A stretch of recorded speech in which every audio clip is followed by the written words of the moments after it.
छत्री हा टोटल किती हिशोब होतोय बघ जरा. साधारणपणे जास्त नाही 18 लाख झाले.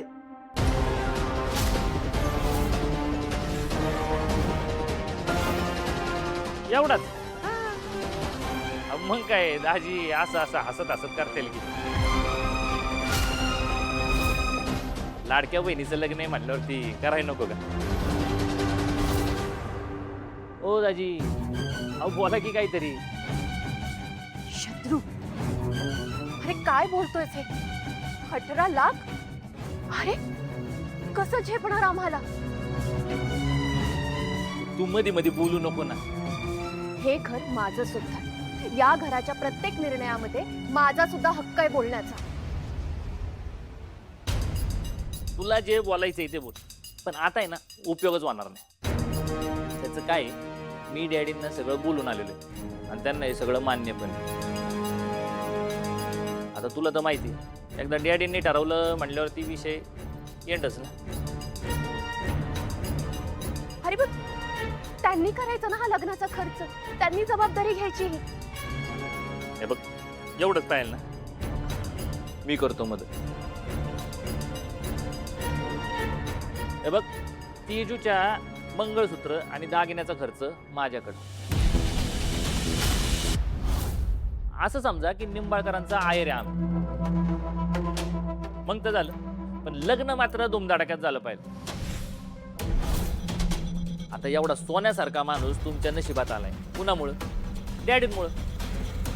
अहो मग त्याची किंमत तर मोजायला लागणार ना. अजिबात मागं पुढं बघू नका, होऊ द्या खर्च. वा हे चांगलं. हुंडा नको म्हणायचं आणि मग हा खर्च करायला लावायचा. दाजी आता मी आहे ना हिचं बोलणं ऐकायला आलं नाही. तुम्ही सांगा हे लग्नाचा खर्च तुम्हाला झेपणार आहे का नाही? या आधीच तेजूची 2 लग्न मोडली. हे पण लग्न मोडलं तर तिला काय वाटेल? नाही नाही, तिला समीरराव आवडतात. हे लग्न झालंच पाहिजे. अहो बोला काहीतरी. दादा नको एवढा खर्च, आपल्याला नाही झेपणार. अगं तू नको विचार करू, तुला शाळेत जायचं ना, जा तू.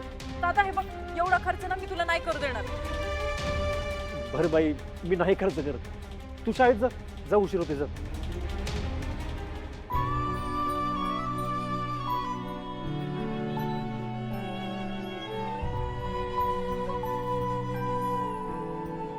हे बघा दाजी, तुमची खरंच इच्छा नाही का पाहुण्यांचा मानपान करायची? हरकत नाही, मी डॅडींना सांगतो की बाबा नाही दाजींना काही जमत नाही, तुम्ही आणलेलं असतं. हा तुम्ही त्या सूर्याच्या तोंडचं पार पाणीच पळवलं. आता एवढा सोन्यासारखा जावं मिळणार म्हणलं, एवढं तर केलंच पाहिजे की. तर शत्रू काय चाललंय तुझं? काय म्हणजे? जेवण करतोय. तुळजाचा फोन आला होता. 18-20 लाख रुपये खर्च सांगून आलायस तू त्यांना? हा सांगितलं. मग अरे त्यांची ऐपत आहे का? मी काय म्हणतो, त्याच्या बहिणीचं लग्न आहे ना, मग तो बघाल ना त्याचं. तुम्ही काय लक्ष घालताय त्याचं? अरे तुम्ही सूर्याचा जरा तरी विचार करा की 4 बहिणी आहेत रे त्याच्या. एकीच्याच लग्नात एवढा खर्च केला तर बाकी तिघींचं कसं व्हायचं? कसं होणार? हाय ती एक म्हणा, म्हणजे चांगला पैसा येईल. आणि त्याला साधा सुद्धा समजू नका बरं का. जो तुळजाबरोबर लग्न करू शकतो ना, त्याला सगळं सोपं आहे. मी काय म्हणतो, तुम्ही घरात लक्ष द्या ना. आता इथं लेकराच्या ताटातली चपाती संपली. आहे का लक्ष बरं तुमचं? जाऊ द्या, भातच खातो आता.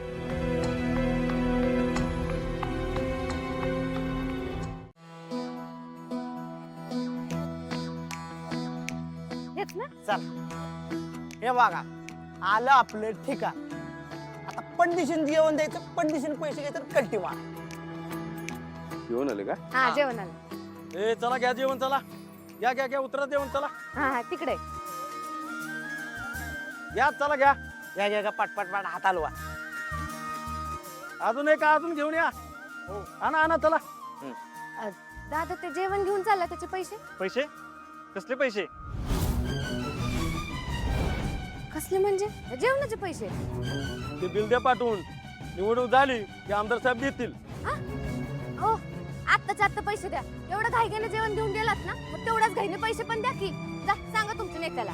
साहेब आता इलेक्शनच्या गडबडीत आहेत. ऐ, त्यांना जशी गडबड आहे तशी आम्हाला बी गडबड आहे हा? अर्जंट मध्ये जेवण आणलंय ना, अर्जंट मध्ये पैसे द्यायचे, नाहीतर आम्ही इथनं हलणार नाही, कळलं का? हा नका हलू, असे बी आम्हाला गर्दीच पाहिजे. अहो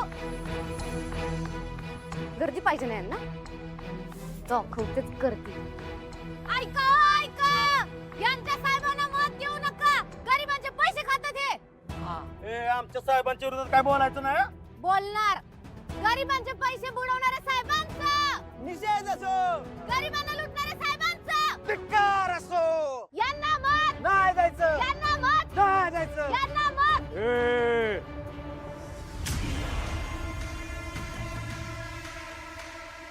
हे काय चाललंय समद? हे आहेत का तुमचे साहेब? ए, कुणाशी बोलतेस कळते का? तुमच्याशीच बोलते. तुमच्या कार्यकर्त्यांसाठी आणलेलं जेवण, त्याचे पैसे द्या. देत नाही जा. सत्यजित, अरे पण दादा, असं कसं आम्ही पैसे देणार नाही? उलट आम्ही म्हणतो गरीबाच्या हाताला काम लागलं पाहिजे, हेच तर आमचं धोरण आहे. तुम्ही सांगा किती पैसे झालेत? 50,000. सत्यजित,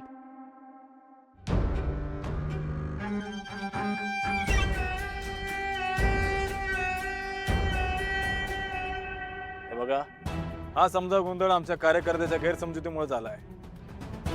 तुम्हाला पैशाची वाट बघावी लागली, त्यासाठी आम्ही तुमची माफी मागतो. आणि आमच्या कार्यकर्त्यांसाठी तुम्ही एवढं लगबगीने जेवण बनवून आणले, त्यासाठी तुमचा आभार मानतो. बघितलं आमदार साहेबांचं मन किती मोठं आहे. आमदार शशिकांत साहेबांचा